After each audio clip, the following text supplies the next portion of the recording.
Hello, and welcome back to Chitt Chat with two T's. Here, breaking down your actual factuals.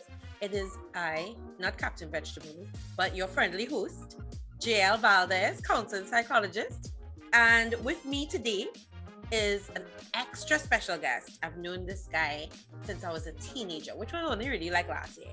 But it's like that was about a year last year, but actually yeah, I think it was ago. about a year, maybe two, not too much, not too many years ago. Rene Holder, right?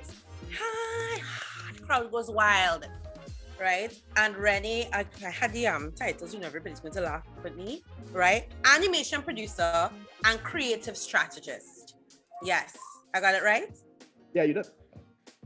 Thank you very much. Yes, so Rene, I know what you do, but maybe you could share with. I know a little bit, but what don't you mean that now? Come on, people, show. All right. With me. It's fine.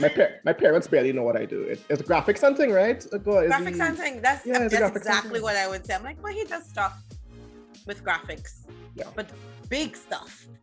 Yeah. Right. So maybe you could tell our viewers and our listeners, exactly what it is you do and maybe how you, would describe yourself. So it's kind of two roles. So animation producer and creative strategist. On the animation producer side of things, so I started my own company going on almost a decade or more. So it's primarily an animation studio, but we do also offer digital and creative strategy for clients as well. On the animation producer side of things, so usually when people think about animation, they think about the actual process of animation. So people drawing, people, yes, people designing. I am that person who basically herds all of the creatives, all of the cats, puts them in a nice box, and make sure that they kind of get done what they need to get done. Right. So that's what the producer really and truly does, is kind of just make sure that everybody sticks to their schedules, pays out everybody, deals with the clients, find money for productions, etc., etc., etc. So that's what I mainly do on the animation production side of things. And similarly for creative strategy, people kind of think about creative as just the process of doing the creative, doing the design work. I am more of the strategy. So similar thing for this podcast. It's like this podcast is a piece of content, but then we're talking about strategy in terms of where is it going to be distributed? Right. How are we going to find the funding for it? What is the best SEO? Is it going to be set up on a website? How are we going to connect this to an actual funnel that actually drives sales, leads, etc., etc., etc. So I'm the one that kind of maps out all of those things. So it's more of a in the background to make sure that the creative and pretty things do what it's supposed to do kind of job. Right. Okay. Yeah. That sounds like a lot. Just want to say that. It's the technical part that you don't see that makes all the pretty stuff go nice and bang. I'm a little ashamed to say I didn't know it was all of that, but I'm very happy you're here. So that now I definitely can say I know all of that. Right. So we know that what Rene does professionally, and who is Rene? Who is Rene? Apart from that, or is that it? I mean, my therapist would say that there is no disconnection between my job and myself. Look at you bringing your therapy on this mental health podcast. We could get into that later on, but no, like I've been very much involved in animation, and I love animation and that kind of thing since very young, and I think I am very blessed and very lucky that I had the opportunity to kind of see that path when I was very young, and I basically fought tooth and nail to figure out how to make it work in Trinidad and make a space for myself and what it is I really and truly want to do, and hopefully I'm creating that similar space for other people as well within the company. So we're looking at some legacy building. I love it. Yeah. I love it. That's awesome. So before we go into the nitty-gritty, I just have a couple questions for you, and you have to answer them rapid fire. Okay, this is not. Don't take your time to figure out, what's politically correct or whatever. Okay, right? So is this podcast PG or can we go rated R? Because my tongue kind of loose. I could a little expletives very quickly. Not as loose, maybe no expletives, okay, right? Okay, I'll try. But I know you can do it because I have faith in you. Okay? Right. All right. Okay, ready? Mm-hmm. Okay, south or north? South. Sweet or salty? Sweet. 2D or 3D? 2D all the way. Pencil animation or use of a computer? Computer. Coffee or tea? Tea. 90s cartoons or 2000s?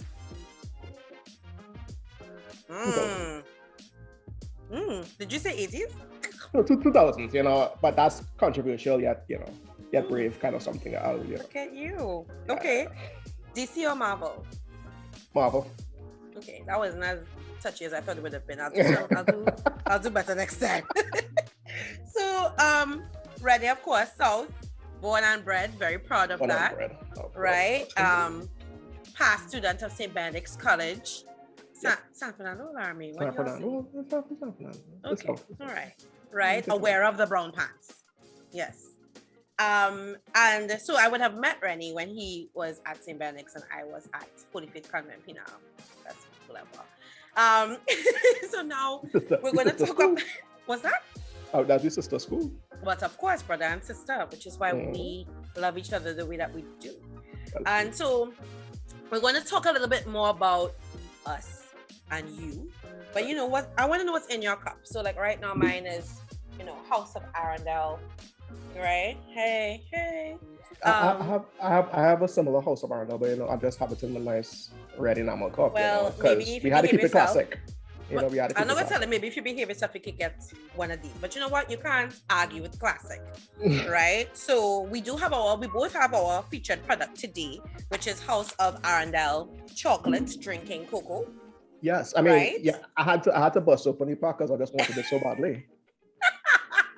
Longer I drink cocoa, girl. I mean, that's why I had to pull out the enamel cup. You're welcome. And that's what we like to do here, have you just sit down with your cup of cocoa, and look, the weather is amazing for that. The weather is perfect. Right? It's rainy. You're with a loved one, talking about things, just feeling warm inside. So you have this in your cup too. I do. Yeah. Did you make it hot or did you make it cold? I made it hot. You make it. Well, I know you made it hot. I was seeing a little steam rising up from your cup because you're showing off. Right? So I made it hot with some almond milk. I didn't make it with water because I find it's a bit richer with the milk. Oh yeah, definitely. The only thing missing right now is a little, those tiny marshmallows. But we'll sort it out next time. All right, next time we'll get that done. But what's in your cup, figuratively? What's happening with you? Where do you start with that? I mean, no, really, where do you anyway. I think the biggest thing that's in my cup right now is kind of finding that balance between managing your day-to-day expectations versus your long-term expectations of where you want to be. And trying to find the balance in between there and keeping your head focused towards that long-term goal, even though, you have day-to-day stresses that kind of deal with. Yeah. That's a lot. I think, they always say millennials, quote unquote, even though I feel like we're kind of in the middle. Yeah. In terms of the spectrum. They say that we have no patience. But we're also from that time where we want things quickly, but we also understand that there is a lengthy process most times to get to where we want to go. Yeah. How do you deal with the in-between of knowing what you want and wanting it now, but also recognizing, I kind of have to put in the work? I think I very recently, honestly, had to acknowledge that currently the process I'm going through right now has never really been done, at least as far as I know. So it's kind of hard to put any kind of expectations onto it because what really is the expectation should I be having? Right. Because of a process. I've never actually gone through this process. I don't know anyone who has actually gone through this exact process as well with regards to my particulars. So it's kind of charting new ground and kind of accepting that these things take time. So you're trailblazing. I don't like using that word, but sure, yeah. Why don't you like using that word? Because I feel like you know, there's a lot of expectations behind using words like trailblazing and entrepreneur and all of these high flying flu words that people kind of use all over the place, but not really like there's a certain level of expectation that I try not to have. I'm just doing a thing that I want to do and I'm figuring it out as I go along. I don't need to have any things attached to it. Well, I mean, I think that's admirable because to me, there's a sense of humility there, right? You know, like you're just trying to do your thing, whatever it is, whatever it becomes, we'll deal with that after. But you're trying to do your thing. Yeah. But also, it kind of sounds like you feel if people attach those lofty terms to it, then there's pressure. Yes, definitely. Of so course. I mean, away from the pressure. I try not to stay away from that. Like when it does, because it's also like too, like when people have expectations, there's a certain level of failure attached to that. And oh well, you know, and the expectation of when you do fail, oh well, people want to know all about your business. Right. Yeah. And it's like maybe sometimes I'm not ready to process that. When I am, we can have a conversation about it. Okay. But I mean, it seems like you're pretty good with the boundaries. So that's a good boundary. I think so. Yeah. So then, you know, but then I guess it's a little bit difficult to separate people's expectations of you and the pressure from like knowing that, okay, this is my thing and I'm doing it in my own steam, because a lot of the people you care about, right? You care about some of them you care about and some of them you just really don't. Yeah. So, people who I care about know the process. Well, don't know the process. They know what is going on to some extent. Right. You know, they might not know the process. Mm-hmm. So like it just takes time. Animation takes time, guys. Animation takes a lot. What? You don't just like draw to the edge of pages and flip? No, that's not how it's done? It's always funny to me when I see like conversations around animation, because people will be like, oh, like Encanto, just as an example, Encanto is hitting all of the right political themes and it's talking about all of these things that are so in the know, not realizing that this story was written by people 3 or 4 years ago. Right.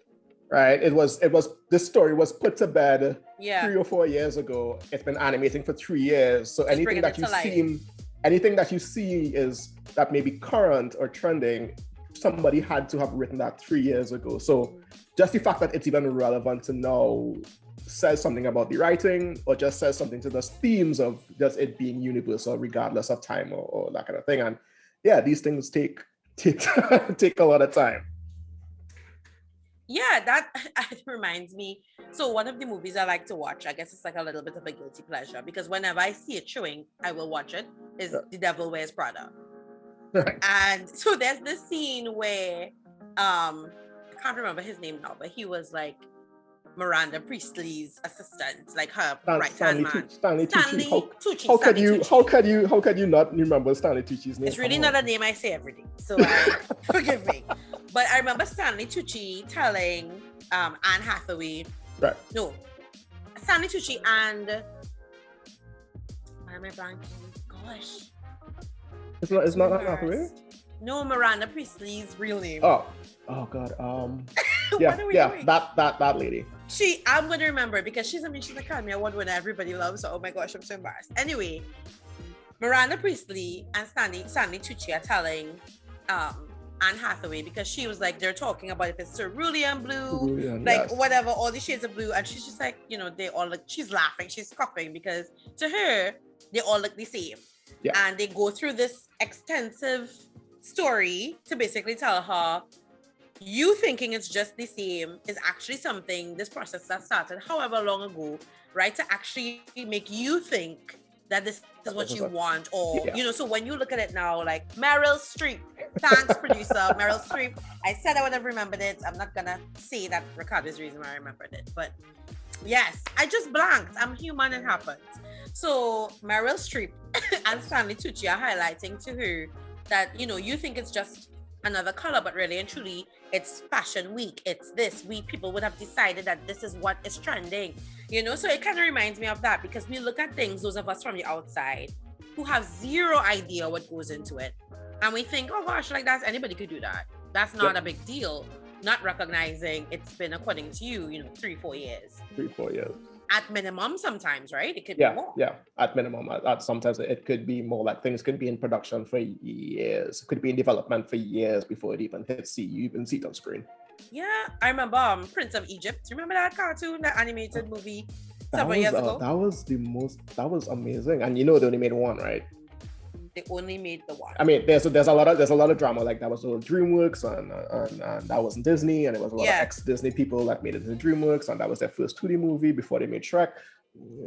Listen, I remember, I think it was maybe on Oprah or something like that, but they were talking about how it took 3 years, I think, just to make the Red Sea part in that scene, right? Because it was so pivotal to the story, and they wanted it to be a huge moment, so they took time to make sure it seemed as realistic and as possible. And I was like, 3 years for some waves? But I could only just stick people, so you really shouldn't take. But like people, like I always laugh at the discourse, because it's like I want to jump in, but at the same time it's like, why? It's not gonna make a difference. But you know what? Maybe it might, because you're planting seeds from an expert's opinion, right? Like people might actually quicker take your word, your opinion, because you actually know, as opposed to me, who could only just stick people. Have you been on the internet? Like, when does professional conversation, when does professional advice actually trump the loudest voice? Yeah. Like, I know he's been doing this for years, but let me tell you what I think. Right, with zero expertise in this area. Come on. In Trinidad, every other week is there are new experts start joining the room. Whether it be, so yeah. Well, that is quite a lot to carry. I can't even imagine. And so in that, there would be, I'm thinking there are highs, there are lows, because of course you have some really great things happening for you, and then there are things that you're like, that wasn't my best moment. Whether you're directly responsible or not. Because as you said, you kind of heard people, right? Yeah. So sometimes it doesn't matter whether you as the shepherd actually did the thing. The point is, if you're responsible, the buck stops with you. That's always the biggest thing. I mean, it's kind of like all of the work, none of the reward, kind of a a thing where the people are credited for producing XYZ work, but it's never the person shepherding all of these things that actually get any kind of credit. Which, to be honest with you, I've never been one chasing any kind of accolades. Like, once it gets done and everybody is happy and everybody is good, and maybe that's one a good thing where you kind of focus on the next project as opposed to, celebrating the small wins that you do achieve every now and again. Yes, it's a conversation that you and I have had repeatedly over the years. Because I'm like, dude, you're doing things like, you need to actually be able to say, hey, I did a thing.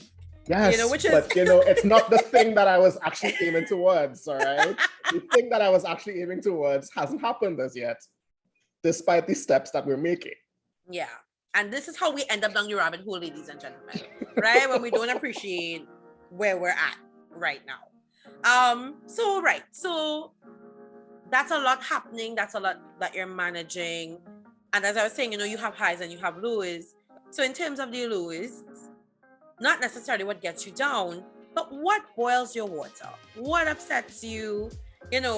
What is pissing you off as of late? And it doesn't necessarily have to be related to your field, So maybe you could share that with us if you're so inclined. I mean, I feel like we're gonna spend like 3 hours here if I was to actually say what was actually boiling my water. But I mean, one of the biggest things that I would say is, so because of my current space right now in animation and what I'm currently doing, not just locally, but also internationally as well. Yes. There's a bigger conversation happening around diversity. Okay.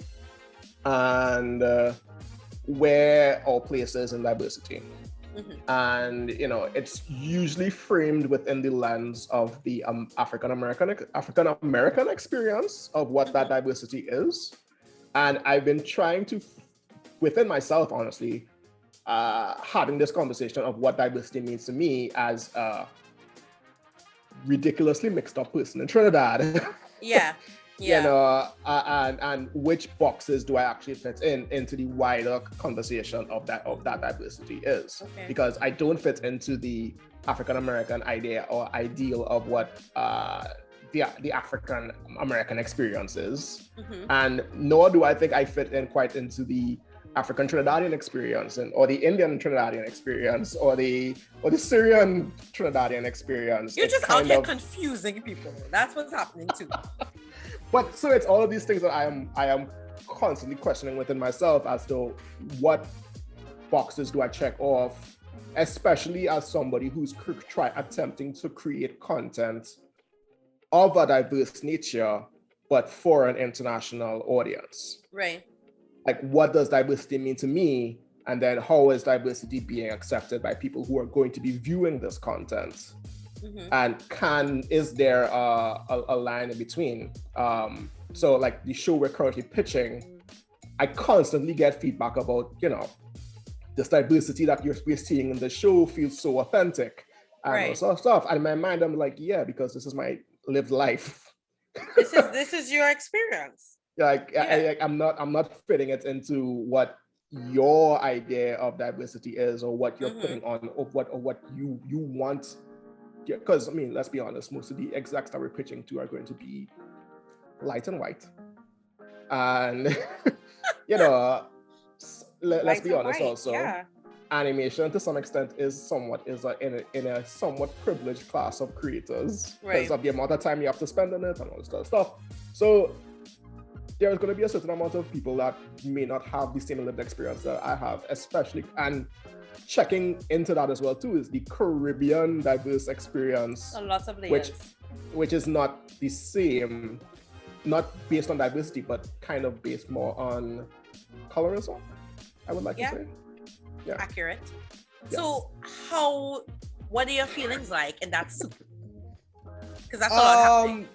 Basically telling everybody to just F off and I will mind the figure business. It out myself. Drink their water. Basically, yeah. But I can't.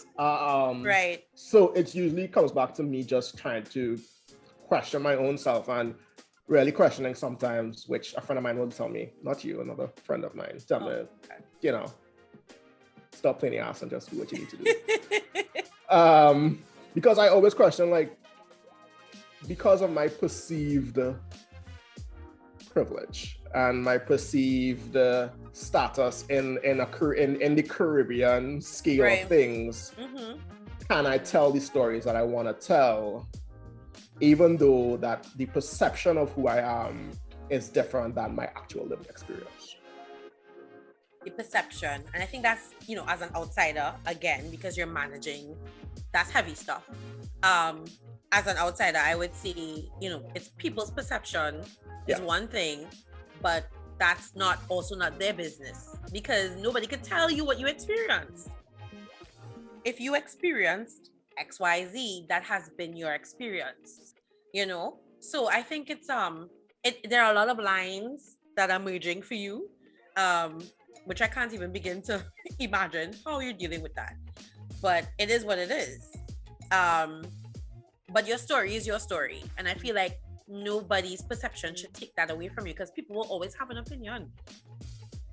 That's what I constantly try to tell myself. Yeah. But, you know, we live in an age of social media and where people kind of are allowed to say what they want to say and do as they want to do, and there is no necessary recourse for it. So there's always this hurdle I'm trying to cross, not just with that, but with myself as well too. Yeah, I think it's and I guess, you know, it's always interesting from several levels. So when I went to the States to do my master's, and I went to one of the historically Black universities, Howard University, HU, you know. Just wanted to do that. Yes. My experience of being Afro-Caribbean was definitely not the same as the African Americans' experience, you know. So their whole perception of slavery and their experience afterwards, being a minority, so to speak, is not my experience as an, you know, Afro-Trinidadian, you know, where I'm not in the minority, but also I don't make up the elite either, or the so it is very different the way that we would see the same thing. So we would have both had an experience of in our country's history of slavery, but very different experiences, post-slavery. I would like to say post-colonialism, but we all know that there are still residual effects of that. So, but that's a conversation for another time. So, people might look at you and say, well, who is this almost white person to talk about indigenous stuff and, the Caribbean and that's, that's so far-fetched. What does he know? But you know what you know. Or even just perceptions about what I had to do to create the space that I am in right now. And it was handed to you. It was handed to me, and it was so easy for me to get to here. And he probably come from money, so that's why he could do these things and that kind of stuff. And so it's like and all of these things are not true. But again, it's all of these perceptions that I constantly battle. Yes. Maybe unaware.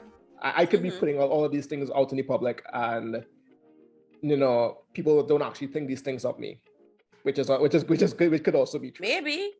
Yeah, maybe. I could be reflecting a lot of these things onto other people that may not be even crossing their minds. And sometimes, maybe it's because you feel like you don't have a place here. Like you have not gained your right to be where you are. Because I think we all have imposter syndrome. Sometimes people want to ask me about my expert's opinion, and I'm like, expert? Me? And then I remember, you've been doing this for a decade, right? Okay, so you actually do have some experience to draw on. So yeah, I think it might even be a little bit of that too. That is definitely there. But I think I was reading something that says you actually have had to achieve something to actually feel imposter syndrome. So I don't know if that's something. And that's the imposter syndrome there. You've achieved so much. You've done so many things. I mean, the thing is, there's so much of your work that people would have seen and they would not have known it was you, obviously. Public campaigns, prominent products that people would have seen and not necessarily know that it was you behind it. Can I talk about Lucy? It's fine. You can talk about Lucy. Okay, look at you. You want to talk about Lucy. So for our viewers and listeners, a few years ago, when Destra had her big hit Lucy, Rene and his company were the ones behind the animation of that music video. Right? That's a pretty big deal to me. I don't know why you feeling like it wasn't one of those things, but I think it was. It is one of those things, but again, it's like because I'm always in the background and doing all those things, it's kind of like, this is the team that did it. Yeah, I produced it and wrangled the team and that kind of stuff, but this is the team that actually did it and got the thing, and they're doing great and they're good. But yeah, it's a team effort. It's not just Rene Holder that did it. At least that's how I feel about it. But Rene was part of it, so. You're still in the mix. And I think sometimes that we do that. We kind of want to separate ourselves from the things that we do. I have, friends who are very embarrassed when people are reading their CVs, and I'm like, but this is what you did. Like, this is legit you, even sometimes myself, I'm listening to it, I'm like, hey, I guess I did do a lot, I guess, okay, went to Howard, all right, got a master's, okay, cool. Scholarship went, all right, fine. But it's like sometimes we just want to downplay that for whatever reason, whether we feel we're not the ones that did it, like, as in your case with the Lucy video, or singularly, we were not the ones that did it, or, that was so long ago, it shouldn't matter anymore. We just kind of like to, there is a level of humility, but sometimes it crosses over to false humility. Because we don't want to own, because we're also concerned about the perception of sounding, conceited or arrogant. And it's all of these things that does play a part in that too, because again, I feel like I also put a lot of my that external perception of myself. I don't want to contribute to it by kind of talking up myself and saying all these things, because I mean, I don't want to contribute or add to it. And there's another thing with regards to that, which is kind of funny. Like, you mentioned all of your accolades and you graduated your masters and that kind of stuff. I do feel, because I don't have a lot of academics to my name, and it's a lot of me starting a company 10 years ago and building it up to where it is right now, I feel, because in the Caribbean sometimes there's a lot of emphasis put on academic achievements. Yeah. So it's about, your degrees and your masters. And because I have none of that to my name, I also feel like I haven't, gotten. Which is also why I feel like it's even more impressive. I don't know. I just feel like people who are able to use their skills, that is amazing. So I always encourage people, especially young people. I'm like, education is great. You need to have it, fine. But if you have a skill that you can nurture and use to support yourself, do that, because I'm also sure doing that will make you a whole lot more money than doing all these degrees. I can tell. I mean, don't get me wrong. I mean, if I didn't go to school, I would not have met my business partner in any company. Now, did we both graduate from school? No. But we started the company. We started the company, and we're doing all right. Okay. So, doing all right. So I think it's important for us to let, especially young people, know that you have choices, you have options in terms of what you want to do, and that if your skill is art and that's what you're feeling called to do, we don't necessarily have to go down the academic path in order to achieve the things you want to achieve.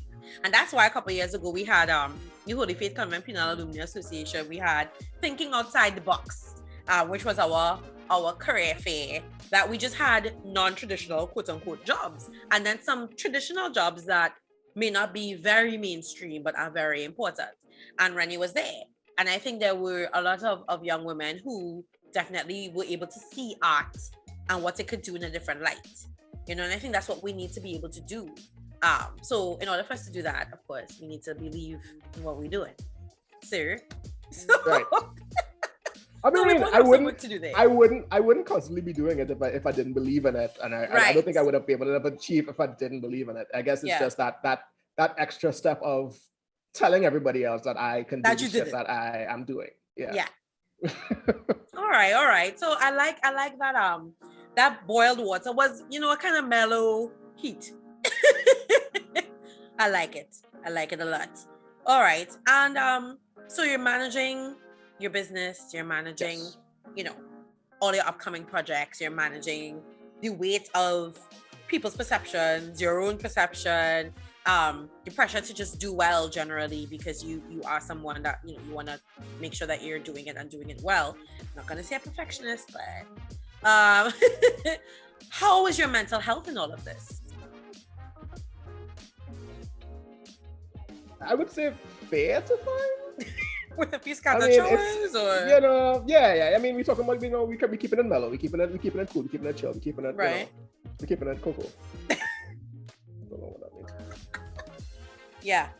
But I mean, I just like there's always going to be highs and lows, and I think, I mean, you could tell me if I'm wrong because you would have done the reading, but I think creative people tend to suffer a lot more with those highs and lows, as it does. Yes. I think contribute to a certain level of creativity, and a certain level of introspection does come with having to be creative.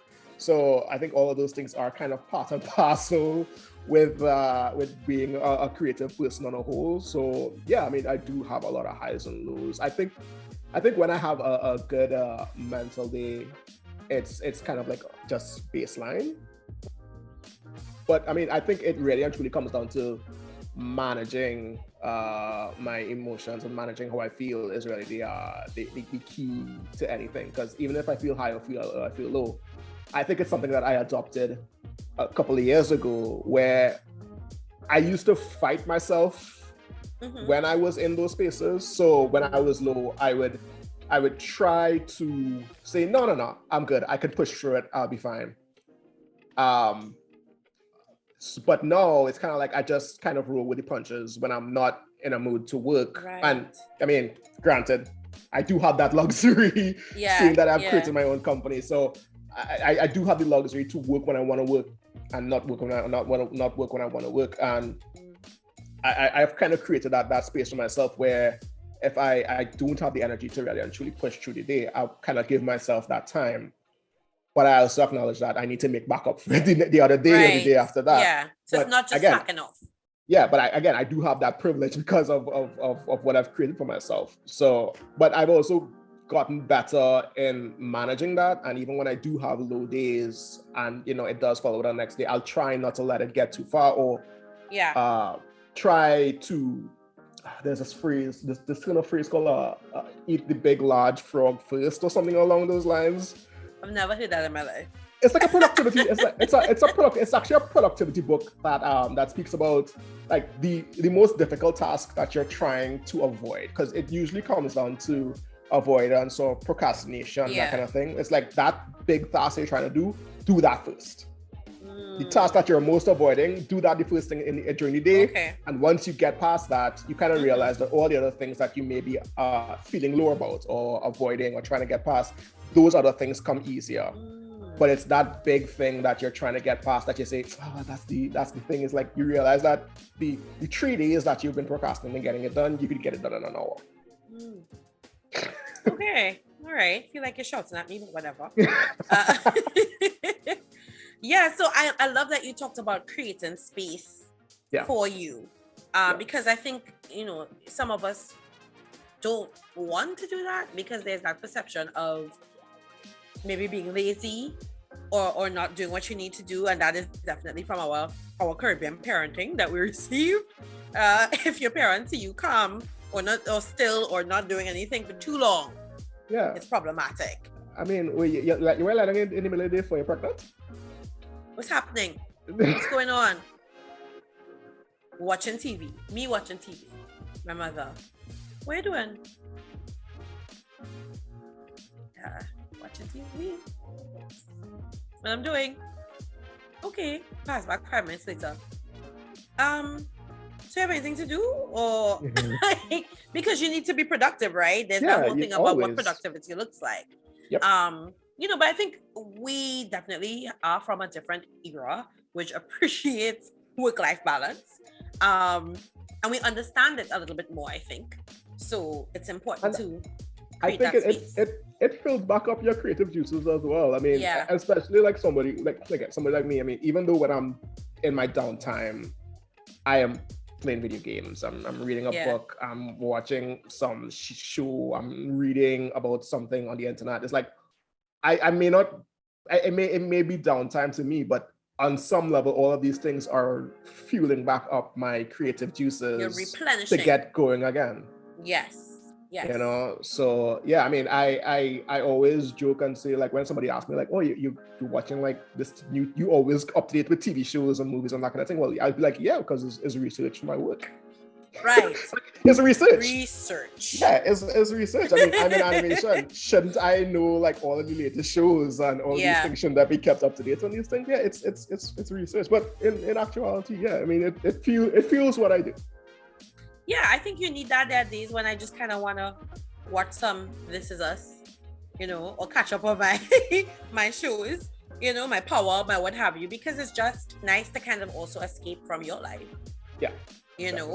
Not that, we're in in torment, but, just to be able to have that escape because, for me, I take on a lot of heaviness. I take on a lot of people's energy every day. For you, it's managing a lot of expectations because you have clients, right? So it's a lot happening in that regard.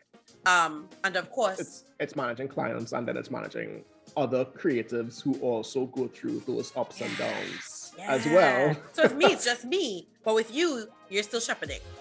Yeah, because that's it. I guess that's the other thing that people don't really think about is like, especially managing creative people. And I guess that I'm kind of glad that I know a lot of people I've had other conversations with who don't come from a creative space. Yeah. Always tell me that they always have a problem in managing creative people because they don't want to work and they're always this and that and the other. It's like, no, like I think from my background personally, it's kind of a situation where you understand that creative people also go through ebbs and flows of how they feel about their work, about themselves, just even in terms of inspiration. Yeah. And especially when it comes to me, I try to give people as much freedom to work how they want to work as possible. The only thing I make sure is that we meet the deadlines where they're supposed to meet, and I make sure that they get paid when I say that I'm going to pay them. And that's the two most important things that I think any creative manager needs to give the creative people the freedom and autonomy to do what they need to do, and make sure that they get paid when you say that they're supposed to get paid. That's once you have done those two things, you're good. That's actually what I was going to ask you. How do creative people deal with deadlines? How does that work? Do you want, I mean, I might be selling out my secrets here, but it's okay. We'll pretend we won't tell them. Okay, cool. Like, make sure they don't look at this podcast. This is just between me and you, right? Yes, just us. All right, cool. And all the hundreds of people watching. What you do is that you set internal deadlines with them, and then set longer lead deadlines with the clients.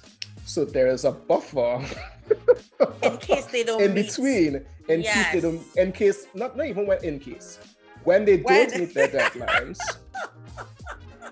there is still space for you as the producer to make sure that your deadlines are met. Because you have to mind your business. Because if anything, if the deadlines aren't met, the clients aren't coming looking for your team, right? They're coming to you. Yeah. Yeah. Rene Holder. Where's my thing? Where's my ad? And there's the other thing too, is like even when they don't meet their deadlines and there's still a certain amount of buffer time, there still gives you enough time to go back to the client and say, well, I'm not gonna meet X time. Can I push it back? Because the worst thing to say, oh, the deadline reached today, and you're like, well, we don't have it, so nah. Like there's still at least 2 or 3 days. Yeah, there's still 2 or 3 days buffer. So again, like what all of these things is like tricks and things that I've learned over the years to kind of tricks of the trade. Yeah. Tricks of the trade. Yeah. So I mean, how does that impact your mental health? Dealing with your creatives. Be honest with you, I much prefer dealing with creative people than files. Right. Because we speak a similar language, and it's much easier, I think, when again, it all depends on the kind of environment you create as well too. If you create an open environment where people feel that there's certain creativity and autonomy to create what they want to create, then there's a certain level of comfort in saying, well, I'm not going to meet this deadline, or I know the deadline is tomorrow, that's fine. But clients, I mean, at the end of the day, the clients just want to make sure that they get what it is they need to get. They don't usually care how it gets done. Okay.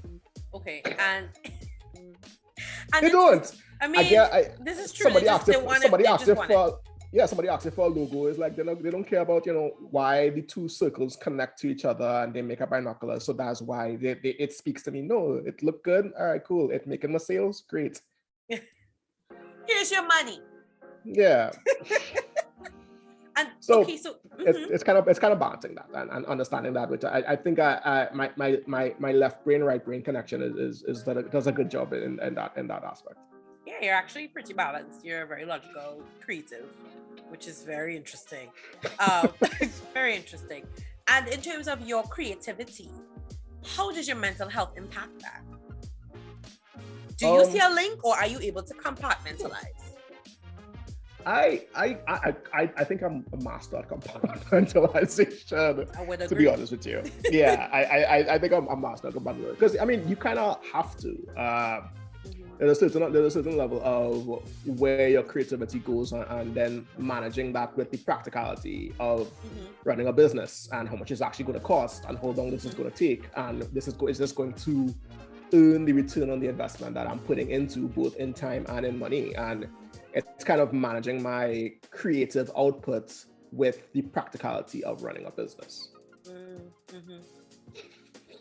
It can't just be one or the other. You can't just create. I mean, people can create for creative sakes, but it's also kind of where I stand and why I think the company has, for better or for worse, stood the test of time.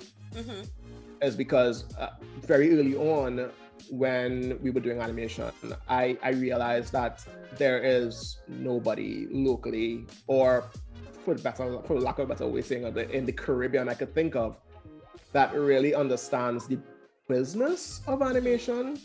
There's a lot of people who can, draw. There's a lot of people who can create, but there's no other people who understand what it actually takes to understand the business side of what it means to run an animation studio, or even getting a production made for TV or from film and that kind of stuff. So there's not a lot of people who understand the producer side of things. So I kind of told myself, yeah, you could be a great animator, but you're still going to have to figure out how to get it made. You're still going to have to figure out how to get money. So I made a very clear decision 10 years ago to focus and build that side of understanding where the business side stood. And I've been doing it for 10 years now. And maybe at one point it was out of practical need, but I think I've really started to enjoy the space that I've created for myself. Yay, you! And in your, like, when you have those low moments, is it then difficult for you to manage your creatives or your creativity? No. I mean, because you compartmentalize. Because we compartmentalize. Okay. Like, I think, so I mean, just getting into the projects we're working on right now, and this project is not, like, it's in the very early days of this other project, but this other project that I'm finally going to start to bring to life next year is something that I've been sitting on for the past 10 years. Right. And it's purely out of, like, thinking about it, recontextualizing it, thinking about it, not figuring out how to make money from it, thinking about it, how do I put it out there, and, like, trying to, there's always a battle of, oh, this is a cool, creative idea. Okay, there's no market for it. There's no audience for it. There's no money to produce it. Do I still pursue it? And it's like, do I pursue this thing that I really, truly love and enjoy? Or do I pursue these other things that do check off those boxes in terms of finding an audience, having the money, finding production, that I don't love as much, or don't have as much investment, but they could get me to that next step. So it's always kind of finding that balance in between of figuring out what to do next and what is going to get us to the next step in terms of just money and time and creativity and production and all this sort of stuff. That's so interesting. And I guess it really is because, you've really figured out your balance in terms of business and creativity. Because I remember speaking with Bonnet Bigfoot, who's also going to be in one of our episodes, and she's also creative, but she's a musician, right? She's a jazz artist, and she was saying for her, of course, yes, you could make music anytime, but if you're anxious about where the money coming from to pay your bills, you already can't get in your frame of mind to truly sing. Or to sing about something happy, so for her, there's more of a direct link in terms of, like, her feelings and how it may impact her work, so for you, I'm guessing, especially, from the business side of things, because you do have such a heavy emphasis on the business. It's interesting to see those little differences. So thank you for that. Yeah, I mean, I think I always kind of, I don't look at things just squarely head on. I always acknowledge that there's a certain amount of privilege that comes with just being able to think like that. Because again, like, for the most part, the company is at a place where my basic needs are met. Let's be honest, right? And the company is doing fair to fine. And being able to create onto itself and being able to create is a certain amount of thing, because you have a certain amount of time that you've dedicated to yourself to create new things. Yeah. And a lot of people don't have that ability to do that. And I always, I mean, this could have been like another boiling my pot thing, but, like, people who talk about these quick schemes and that kind of stuff, right? Like, it's kind of hard to focus on getting money quick when you can't even meet your basic needs. So it's kind of finding that balance of doing that and creating and acknowledging that what I can do is, I'm lucky to do what I will do, and I'm always in a place of, I'm lucky that, I mean, there's a amount of work, I'm sure, I put into it, but I'm also lucky. You're very blessed, you're very lucky, and you're grateful, which I think is something that also makes, that circle kind of come around. You're very grateful. My dad. So like, I don't think I would have been able to do anything without his support. I mean, you know, I'm pretty sure my mom might listen to this at some Yeah. point. We love you too, Auntie. You know, but I mean, I did hear some comments recently that, you know, that she said, you know, that how this was before the early days of the company, where I was like, you know, if this boy fail, what's gonna happen? And my dad was very much like, well, if he fail, I'll take him. You honestly, you and your dad, y'all have like the number one romance relationship. Like, y'all are really, you know, it's very, very sweet. I really love it. So yes, that tracks. That tracks. If I did not have the support and just the ability, and it wasn't, let's be honest, it wasn't financial support. It was just him. I say I'm gonna do this. He would be like, all right, cool, yeah. I'm behind you. Yes. yeah. All right, cool. And support is important. And you know, even if they can't see your vision, just them supporting it is really, it makes a difference. I doubt my dad will be able to tell you anything that I do. He just knows that I do it and I do it well. And he will. And he's very proud. Yeah. He's very proud. Yeah. So we love that. We love proud parents. We're happy about that. So, you know, Rene, thank you so much for being with us. But before we move to, you know, to close, do you want to share with us anything that's upcoming that, you know, we may see, or would you want to just keep that under wraps? No, I mean, and then we can follow up with you.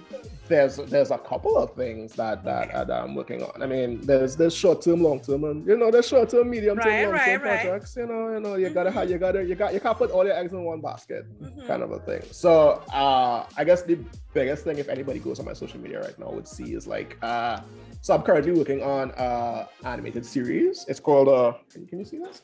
How's that? All right, cool. Yeah. So should hire me for voiceover week. Just saying. Yeah. You know, it's in the realm of possibility. You know that you're doing a podcast and thing. You know. Yeah. I can change the tone of my voice as well. So it's a show. It's an animated show targeting towards like 11 to 12, 13-year-olds, and it's loosely based on cricket. Or it's loosely based in the sport of cricket. It's about these two friends who kind of live in this, I want to say post-apocalyptic society, but I think when people think post-apocalyptic, they think death and destruction. Yeah, no, this is like a nice future, a solar punk future where everything is green and everything is all kind of thing. So it's imagine if the Caribbean was actually a well thought out, well developed place. Yeah. Right. So, and cricket is kind of like the Hunger Games of that world, where cricket is played to not necessarily to death, but it decides the fate of the colonies of this world. So these two friends who grew up together, all of a sudden they find themselves on opposite ends of a team, and they kind of have to put themselves together to build this thing. So we're currently in development. One of the biggest things I could talk about that I think is kind of public knowledge is that we're currently developing it with Irish-based animation studio. And we're currently in talks with a couple of broadcasters. I would say, when you say broadcasters, you mean in terms of television? Yes, I would say that one of them is one of the biggest broadcasters in the UK. I will not name names. That's fine. And another one may be, you know, let's say they have a mouse as their mascot.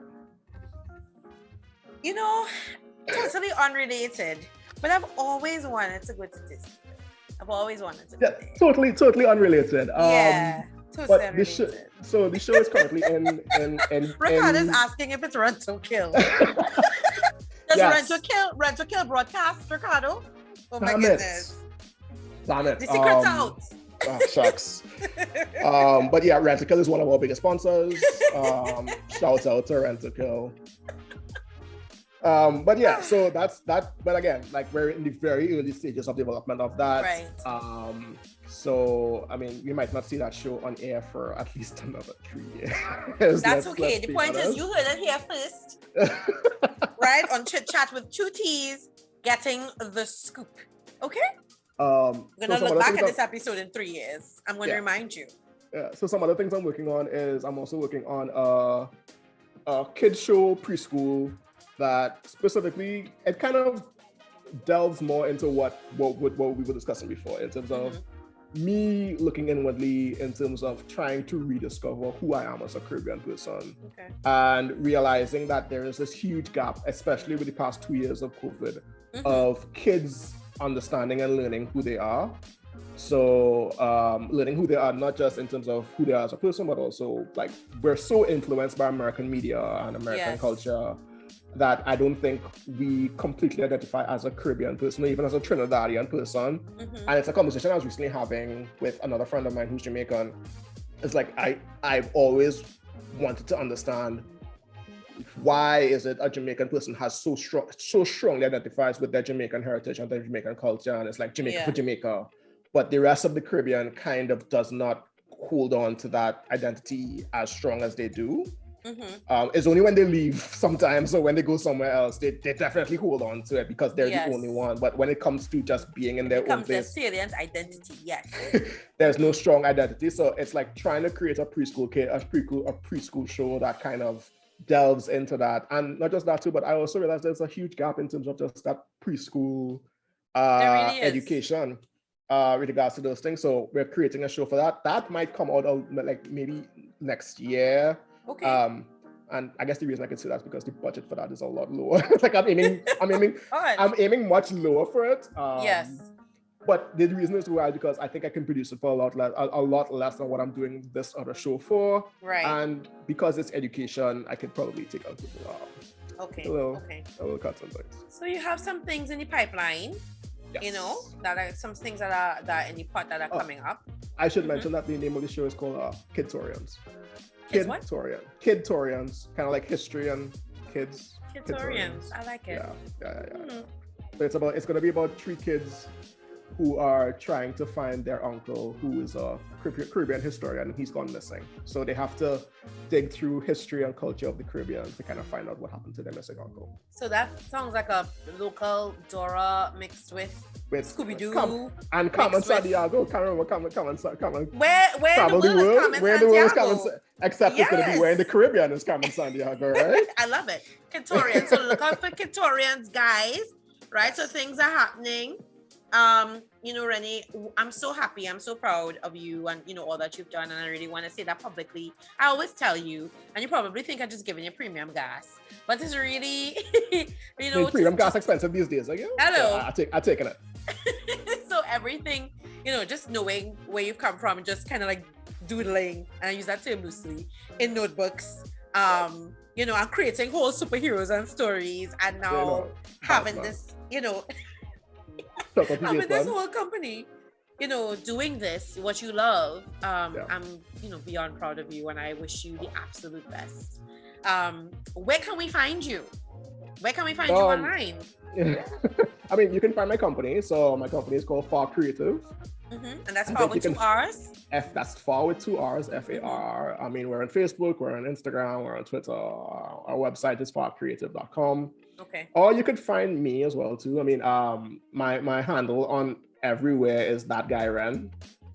Everywhere. That _guy_Ren, and it like I've had that for way too long. And the reason why is because like everybody used to be like, you're that animation guy, right? That guy. Yeah, you're that animation guy who does the animation thing. It's like, yeah, that's me. Well, it's better than, you know, your original email, Otaku General.